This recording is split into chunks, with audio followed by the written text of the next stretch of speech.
누르는 거를 또 간단히 잊어버렸네요. 제가 이 본문을 죄송하지만 다시 읽고 제가 시작하겠습니다. 야고보서 5장 1절에서 6절 탐심의 극복. 들으라 부한자들아, 너희에게 이 말 고생을 인하여 울고 통곡하라. 너희 재물은 썩었고 너희 옷은 좀먹었으며 너희 금과 은은 녹이 슬었으니 이 녹이 너희에게 증거가 되며 불같이 너희 살을 먹으리라. 너희가 말세에 재물을 쌓았도다. 보라, 너희 밭에 추수한 분꾼에게 주지 아니한 삭시 소리 지르며 추수한 자의 우는 소리가 만군의 주에게 들렸느니라. 너희가 땅에서 사치하고 연락하여 도살의 날에 너희 마음을 살찌게 하였도다. 너희가 옳은 자를 정죄하였도다. 또 죽였도다. 그는 너희에게 대항하지 아니하였느니라. 아멘. 제가 야고보 설교를 다시 돌아왔습니다. 저번에 한 달 전에 한 설교 내용을 잠깐 제가 복습을 하고 오늘 본문에 들어가겠습니다. 4장 저번에 설교한 내용에 주로 보면은 13절에 보면은 이 성공한 장사꾼이 자기가 다시 또 다른 도시에 가서 또 장사를 해서 많은 이윤을 남기겠다, 이런 자기 사업 계획을 자랑하는 이야기가 나옵니다. 거기에 대해서 야고보는 먼저 네가 내일 일을 알지 못한다. 인간의 그 근본적인 유한성, 이것을 잘 이야기합니다. 그래서 우리는 1차 앞에 사건을 알 수가 없어요. 우리가 1차 후에 지진이 올지 안 올지 누가 합니까? 아무도 몰라요. 우리는 굉장히 시간적으로 유한하고 1초 후에 사건도 다시 돌아갈 수가 없는 이 순간에만 존재하는 유한한 존재다. 그리고 네가 없어지는 안개같이 잠깐 나타났다가 죽는데 무슨 그런 너의 사업 계획을 자랑하느냐. 이것이 겸손하게 하나님의 뜻에 맞으면 내가 사업에 성공할 수도 있다. 이것을 네가 하나님의 능력에 의존해야지 네가 잘났다고 자랑하는 이것이 어리석은 짓이다 하는 것을 이야기하면서 또 그 앞에 보면은 서로 판단하지 마라. 11절 이하에 보면 그러니까 네가 왜 서로 판단하느냐. 네가 뭐 그렇게 훌륭하냐 이 말이죠. 도덕적으로 네가 하나님이냐. 하나님만이 재판장인데 이게 서로 비판한다는 게 도토리 키재기 같은 어리석은 짓을 하지 마라. 그리고 너의 자랑이 하나님의 뜻을 무시하고 네 멋대로 하는 그 허탄한 자랑, 그 의미가 없다는 것을 지적하고 있습니다. 그래서 우리가 먼저 야고보는 하나님의 뜻을 네가 발견하고 그 뜻을 순종하고 따르는 그러한 삶을 살아라. 잠언 16장 2절에도 말했죠. 사람이 마음의 경영이 계획인데요. 마음에 경영하지만은 그것의 응답은 하나님께 있다. 잠언은 잘 이야기하고 있습니다. 하나님의 뜻이 이루어지는 거지 내가 잘났다고 자랑한다고 해서 이루어지지 않는다. 그래서 그게 이제 4장 16절까지고요. 17절에 보면 갑자기 내용이 바뀌어가지고 이러므로 사람이 선을 행할 줄 알고도, 여기는 안다는 것은 지식을 말한대요. 알고도 행치 아니하면 죄니라. 갑자기 말이 바뀌었는데요. 이거는 야고보가 1장에서부터 4장까지 이야기하는 전체 내용의 결론입니다. 그래서 우리가 많이 안다고 자랑하지 마라. 이게 야고보서의 핵심이거든요. 아는 게 믿음이 아니고 행하는 것이 살아있는 믿음이다. 아는 것, 그것만이 좋은 믿음이다. 그것에 대한 결론을 여기서 다시 말하고 있습니다. 그래서 그 앞에서 이야기한 시련이 올 때에 기뻐하고 인내하고 서로 부의 차이가 있을 때에 차별 대우하지 말고 혀를 함부로 놀려서 실수하시고 그리고 문제를 일으키지 말고 절제하라. 또 내 지혜보다 하나님의 뜻을 먼저 찾으라. 이러한 모든 실천의 영역, 그것을 산 믿음은 삶에서 행동한다 이거예요. 그러므로 그거 행동 안 하는 그런 지식은 다 헛거다. 그것은 오히려 악이다. 라고 결론을 내리고 있습니다. 그럼 오늘 5장에 제가 들어가겠습니다. 5장은 갑자기 내용이 조금 달라집니다. 그래서 야고보서 5장 마지막 장에는 어떠한 5가지 권면이 있는데요. 왜 야고보가 이걸 하는가? 그 내용을 읽어보면은 이제 너희들 도살의 날, 하나님의 심판의 날이 가까웠다. 그 야고보서가 언제 써졌는가 하면은 바울이 그 서신을 쓰고 난 다음인 것 틀림없습니다. 그래서 바울의 이신덕의 오직 믿음으로 구원 얻는다. 그게 사실인데, 그렇지만 우리의 책임은 우리가 그 믿음을 그냥 지식적으로 아는 데 그치지 않고 또한 우리 삶의 실천에서 산 믿음을 소유해야 된다는 그 사도 바울의 이신덕의를 보충하려고 쓴 것 같아요. 그러므로 이 야고보서는 바울이 죽은 AD 60년 후에 쓰여진 게 분명하니까, 그러면 이 심판의 날, 이스라엘의 심판의 날은 언제 왔나? AD 70년 디도 장군이 8만 로마 정예군을 몰고 와서 예루살렘 포위해서 110만이 몰살했지 않습니까? 그때를 이제 몇 년 안 남았어요. 그러므로 야고보가 거기에 대한 경계, 너희들 심판의 날은 눈앞에 왔으니까 정신 차려라. 마지막 경계를 5가지 이 5장에서 하고 있습니다. 이 말세의 특징을 디모데후서 3장 1절은 이렇게 말합니다. 먼저 말세의 대표적인 징조가 사람들이 자기를 사랑한다. 그 오늘날 같이 자기 자아 사랑을 주장하는 시대가 역사상 없었습니다. 그 인간이 전부 자기를 사랑하라고 생각하고 자기 존중, self-esteem 뭐 그런 것이 모자라기 때문에 사람들이 병이 걸렸다 이렇게 주장하는데 그게 사실이 아니에요. 그리고 디모데후서 3장 1절 그 다음 나온 것이 말세에는 사람들이 돈을 사랑할 것이다. 그런데 이 두 번째 돈 사랑에 대해서 야고보가 경고를 우리에게 하고 있습니다. 여기 5장 1절에 보니까 들으라 부한자들아 부자들아 이 말이에요. 여기 돈 사랑하는 사람들 부자들 아닙니까? 부자들이 누군가? 야고보에서 기록되기는 2장에 보면 금가락지 입히고 비싼 옷, 화려한 옷 입고 나온 교인들, 회당에 나온 사람들 지적하기도 하고, 또 4장에 보면은 여기 부자 장사꾼들, 투자를 잘해가지고 돈을 많이 버는 사람들, 이런 사람들 부자라고 하는데 뭐 어떻게 됐든 간에 일반적으로 부자의 정의를 한다면은 하나님보다 물질을 더 의존하는 사람, 이게 부자입니다. 그래 돈을 왜 미친 듯이 집에 싸졌는가? 돈이 우리가 보기에 와, 저 뭐 100억 달러, 뭐 1000억 달러가 산다. 우리가 죽을 때까지 세도 셀 수 없는 그 엄청난 돈을 왜 모으는가? 그러면서도 뭐 계속 돈을 더 모으려고 야단이거든요.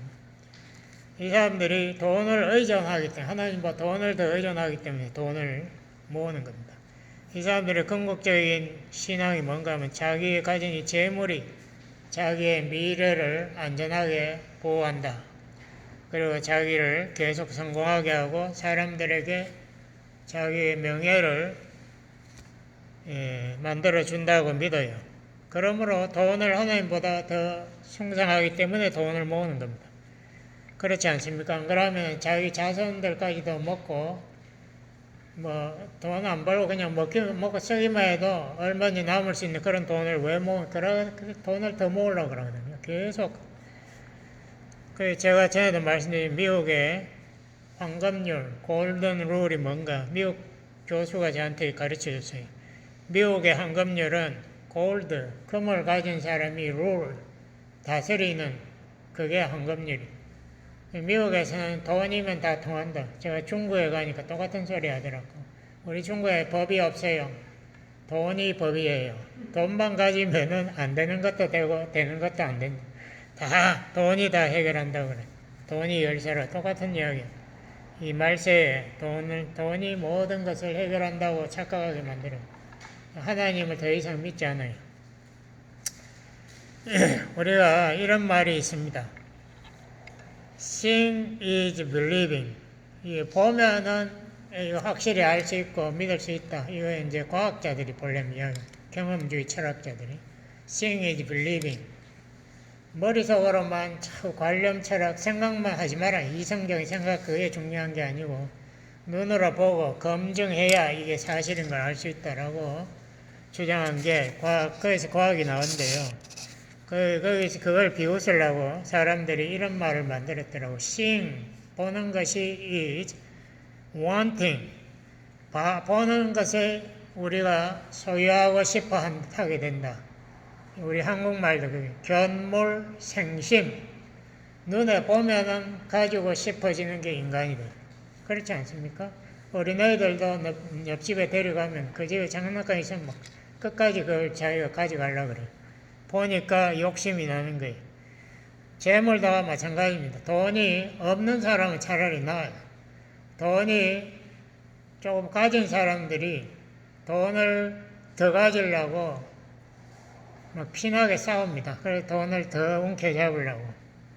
이 재물을 소유를 많이 할수록 욕심이 더 커지는 겁니다. 그게 보는 것에서 욕심이 생긴다. 이게 진리인 것 같아요.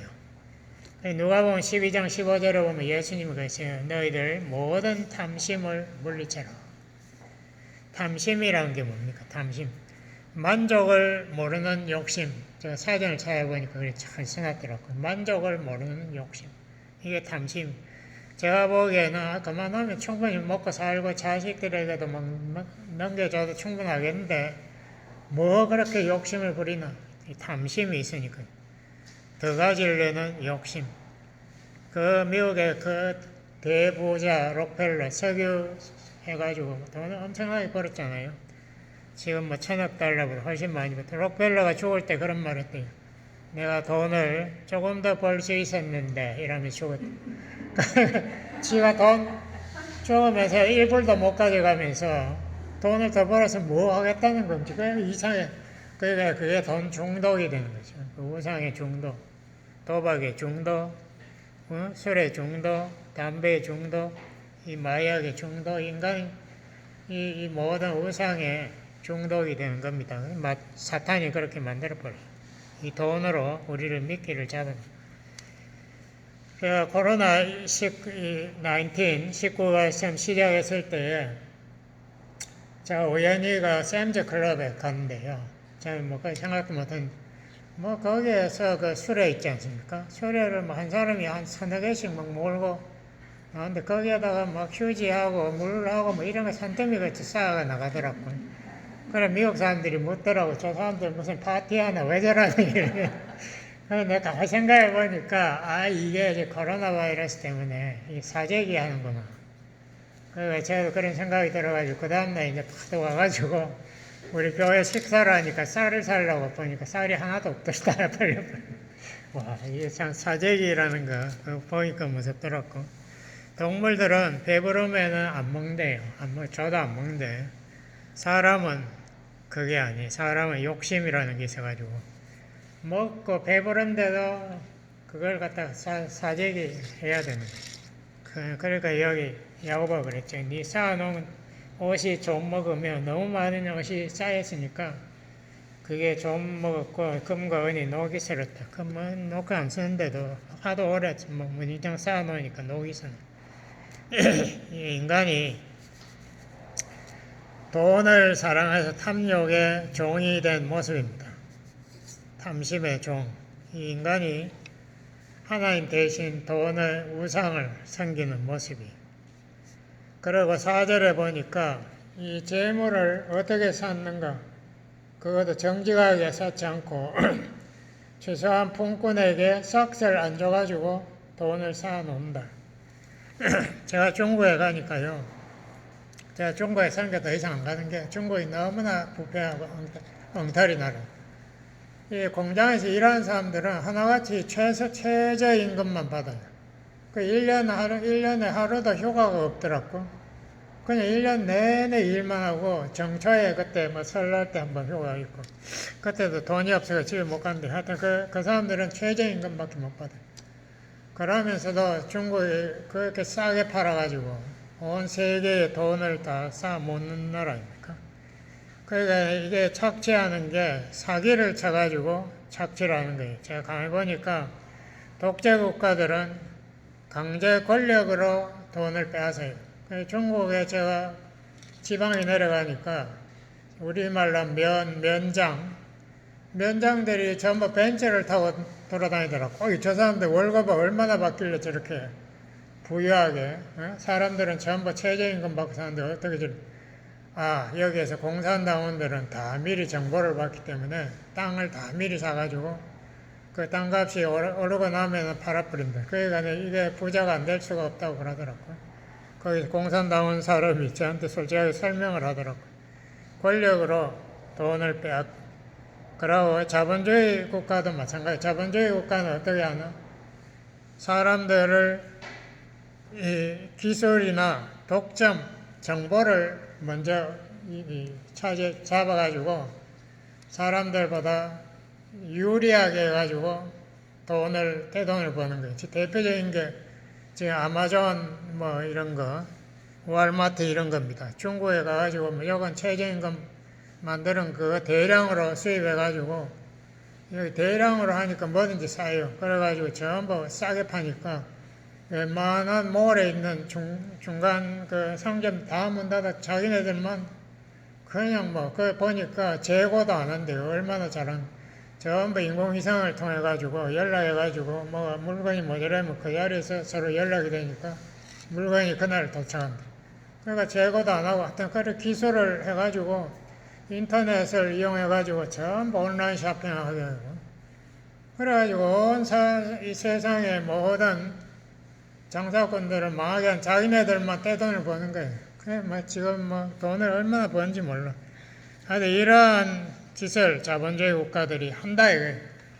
그렇게 해서 이 사기를 쳐가지고 지금 미국의 경제범죄도 그 순서가 나와 있더라고요. 제일 악질이 첫 번째가 마약 장사들이 돈을 제일 많이 벌고 제가 기도할 때 말씀드렸지만 지금 멕시코는 완전히 전쟁터예요. 마약 전쟁 그 갱들 카르텔들이 사람 죽이는 거 여사고 경찰들도 자기네 마음에 안 들면 다 죽여버려요.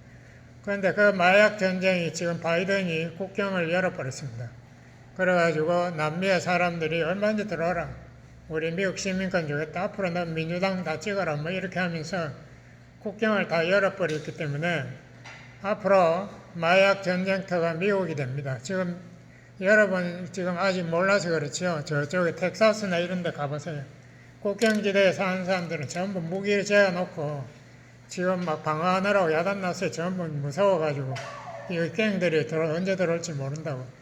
거기 지금 현재 얼마나 미국이 위험한 상태에 돌아가고 있는지도 아무도 몰라.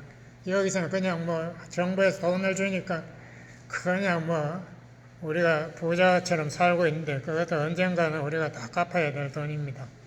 이렇게 세상이 위험하게 돌아가는 이 사기의 나라가 되어버렸다 이거예요. 그러니까 이 재물을 착취하고 왜 그렇게 하는가? 5절에 보니까 너희가 땅에서 사치하고 연락하여 도살의 날에 마음을 살찌게 하였도다. 돈을 그렇게 모으는 게 자기 사치하게 살고 쾌락을 즐기기 위해 거기서 마음을 살찌게 하려고 이렇게 재물을 축적했다 이거예요. 제가 미국의 그 통계를 보니까 그 의사들이 낸 통계 같은 미국의 건강 문제 넘버원 여러분 뭔지 아십니까? 비만인 비만. 너무 많이 먹어가지고 전부 살이 쪄가지고 왜 그런지 아세요? 장사꾼들이 이 음식을 팔 때에 거기에다가 설탕하고 소금을 갖다 쏟아 부어버려요. 그러면 사람들이 설탕이 다니까 많이 사 먹죠. 코카콜라 같은 거 다니까 많이 마시지 않습니까? 하여튼 전부 다 거기다 소금을 뿌려야 맛이 착 들어오면 소금 중독이 더 된대요. 그러니까 사람들이 자꾸 먹게 돼요. 그냥 배가 고프니까 자꾸 먹게 돼가지고 비만이 미국의 심각한 건강 문제가 됐습니다. 제가 옛날에 저쪽 성도님들 노인 아파트에 모셔드리고 할 때, 그 성도님들이 그런 이야기 몇 번 했습니다. 와, 밤에 잘 수가 없대. 이 노인 아파트 한인들이 모여있는 데는 꼭 거기에 어떤 방에 들어가가지고 밤새도록 화투를 친대요. 그래가지고 잠을 자고 시끄러워서 사람들 막 잠을 못 자고 그렇게 사람들이 할 일이 없으니까 노인들이 결국은 공짜 차 타고 라스베가스에 가서 도박하고 오고 중독이 돼가지고 왔다 갔다 하고 화투를 밤새도록 치고 쾌락 이렇게 해서 사람들이 마음을 살찌게 마음이 이 도박에 중독되게 그렇게 할 때에 도살의 날이 눈앞에 왔다 이거예요. 제가 아까 말씀드렸지 않습니까? 몇 년 안에 디도 장군이 8만 정예군을 몰고 와서 그때 예루살렘의 6월절인데 이 지중해 연안에 이스라엘 백성이 200만이 모였대 예루살렘에. 그런데 그거를 포위해 버리니까 굶어 죽은 사람이 대부분 너무나 이게 골탕 먹고 100만이 넘는 110만이 몰살당하는 그런 심판의 날이 눈앞에 왔다. 정신 차려라. 하나님은 만월의 여김을 받지 않는다. 갈라디아서 6장 7절에 하나님을 속이려고 하지 마라. 너희들 심는 그대로 거둘 것이다. 육신을 위해서 심는 자는 재물을 위해서 사는 자는 썩을 것을 거둘 것이고 하나님 뜻대로 성령을 위해서 심는 자는 영생을 거둘 것이다. 하나님 말씀대로입니다. 그럼 우리가 이 탐심에서 어떻게 극복할 수 있나? 첫 번째, 우리가 하나님께서 왜 재물을 주셨나? 하나님의 주신 목적을 우리가 찾아봐야 됩니다. 누가복음 12장 32절 33절. 저는 참 이 구절을 좋아하는데요. 여기 이렇게 써놨더라고. 너희 소유를 이 땅에다가 재려고 하지 마. 거기 도둑들도 있고 좀도 있고 이러니까 녹이 새고 하니까 거기 하지 말고 팔아서 구제해서 하늘에 저축하라. 너희들이 앞으로 갈 때에 세상 물건 하나도 못 가져가는데 하늘에 저축하는 방법이 있다. 그게 바로 이웃에게 하나님의 주신 재물을 사랑으로 베풀어라. 시편 37편 21절. 시편 37편도 참 좋은 말씀인 것 같아요. 뭐 성경이 다 좋지만은 제가 이거 꼭 읽어보고 싶어요. 이게 참 우리에게 도움되는 그런 권면의 말씀이 있습니다. 37편 21절. 악인은 꾸고 갚지 아니하나 의인은 은혜를 베풀고 주는도다. 참 이거 너무나 좋은 말씀이고 25절에서 26절을 읽어보겠습니다. 내가 어려서부터 늙기까지 의인이 버림을 당하거나 그 자손이 걸시감을 보지 못하였도다. 저는 종일토록 은혜를 베풀고 구해주니 그 자손이 복을 받는도다. 얼마나 좋은 말씀입니다. 의인이라는 게 따로 있는 게 아니에요. 하나님 앞에서 성령 충만만 외치는 사람이 아니고 종일토록 은혜를 베푸는 자, 그게 하나님께서 사랑한 그의 의인이다 라고 이 성경은 잘 말하고 있습니다. 우리 개신교의 약점이 뭔가 하면은 말씀을 지식적으로 많이 하는데 이 삶에서 실천을 안 해요. 예? 제가 솔직하게 말씀드리면 목사님들부터 제 자신부터 정신 차려야 돼요. 우리가 삶에서 이 말씀을 실천 안 하면서 성경만 매일 읽으면 뭐합니까? 우리가 삶에서 실천을 해서 우리가 말씀을 우리가 삶에서 내 자신부터 실천함으로써 내 자신이 변화되고 이걸 사람들 앞에 나타내. 그래야 증거가 힘이 있지. 말만 한다고 그게 힘이 있나? 정말 이 말씀은 우리가 베푸는 훈련 이게 얼마나 중요한지 몰라. 제가 미국 가정에서 잘 믿는 사람들 가정 보니까 제가 그걸 많이 봤어요. 애들을 일부러 데리고 가가지고 저기 홈리스 뭐 이런 데 가가지고 이거 나눠주고 그 사람들의 식사 먹을 거 전화 같이 애들 시켜가지고 하고 그 훈련시킨다는 그 정말 좋은 말인 것 같아요. 우리가 이것을 자녀들에게 보여줘야 된다. 그래서 우리 한국에서 그 졸부들 있지 않습니까? 땅 유산 받은 사람 하나같이 서로 형제끼리 원수가 되고 수고한다고 싸우고요. 그게 베푸는 거는 하나도 모르고 서로 차지하려고 욕심만 가진 사람들의 종말이 그렇습니다. 두 번째로 우리가 말씀 자체도 제가 그랬지만 우리가 실천해야 돼요. 말씀을 지식적으로만 가지고 있어 위선자가 됩니다. 이거 정말 설교만 여기서 외치면 뭐합니까? 제 자신도 그렇지만 제가 생각 많이 이거를 실천해야 되겠다. 삶에 실천해야 내 자신도 변화되고 은혜 받지 말만 한다고 이것이 이루어지는 게 너희는 먼저 그의 나라와 하나님 나라가 뭡니까? 하나님의 뜻이 이루어지는 것이 하나님 나라예요. 먼저 하나님 뜻을 찾고 또 하나님의 의를 찾아라. 의라는 공의, 정의, 하나님의 뜻을 실천하라 이거예요. 실천해야 그래야 하나님의 뜻이 이루어지는 거 아니겠습니까? 그 다음에 우리가 또 필요한 자세가 디모데전서 6장 6절에 8절 시간이 없으니 그냥 말씀하는데 먹을 거 입을 거 있으면은 충분하다 만족하는 것을 깨달으라. 그 다음에 감사하는 훈련이 필요하다. 감사하라. 채소 하나 놓고도 감사할 수 있어야 한다.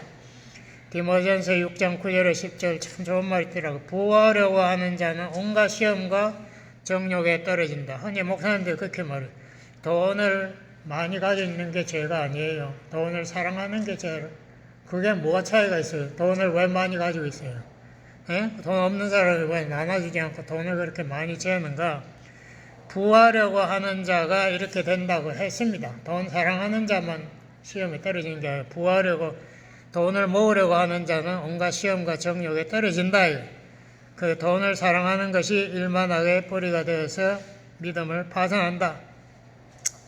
마지막으로 잠언 30장 8절에서 9절에 보니까 이렇게 기도했더라고요. 하나님, 나는 가난하게도 부하게도 안 되게 도와주세요. 가난하게 되면 도적질하게 되고 하나님 이름을 욕되게 하고 부하게 되면은 이제 배불러서 하나님 모른다라고 교만한 죄를 지을 위험이 있으니까 오직 필요한 양식만 주세요. 뭐 그것도 괜찮은 기도지만 제가 이런 생각도 했습니다. 필요한 양식, 그러면 니만 잘 먹고 잘 살래? 그러면 다른 이웃에게 베풀 수 있는 그 양도 받아야 될 거 아니에요. 그래야 우리가 전에 그런 이야기 있더라고요. 이 부자 30명이 뭐 돈을 같이 투자해가지고 돈을 나눠주는 재산을 죽을 때 가져가지 말고 나눠주는 뭐 그런 기금을 마련하지. 중국 사람들한테 그거 시키니까 한 사람도 거기에 자원하는 사람이 없었다. 신문에 크게 났어요. 여러분 기억하시는지 모르겠는데 우리가 정말 말로만 우리가 사랑 외치고 뭐 믿음 외치고 이제는 그 차원에 좀 벗어나서 우리의 삶에 우리의 하는 말씀을 실천하는 삶의 훈련, 그게 진짜 경건의 훈련인 것 같아요. 우리가 말씀 물론 이런 것도 중요하고 공부도 중요하고 묵상도 중요하지만 우리가 삶에 실천하는 말세의 특징 중에 하나가 디모데후서 3장 5절에 보면 말세에는 사람들이 경건의 모양만 갖추고 경건의 능력은 부인한다. 생활을 실천 안 한다 이 말이죠. 우리가 실천하는 그리스도인 되어야 되겠습니다. 기도하시겠습니다. 할렐루야. 하나님 아버지, 하나님께서 이 모든 재물을 우리만을 위해서라고 주신 것이 아니고 우리가 관리하고 운영하여 하나님의 뜻을 이루도록 우리에게 청지기의 삶을 주신 것을 확신합니다. 우리가 이 말씀대로 우리가 청지기의 삶을 살고 베푸는 자가 되도록 축복해 주세요. 예수님 이름으로 기도드렸습니다. 아멘.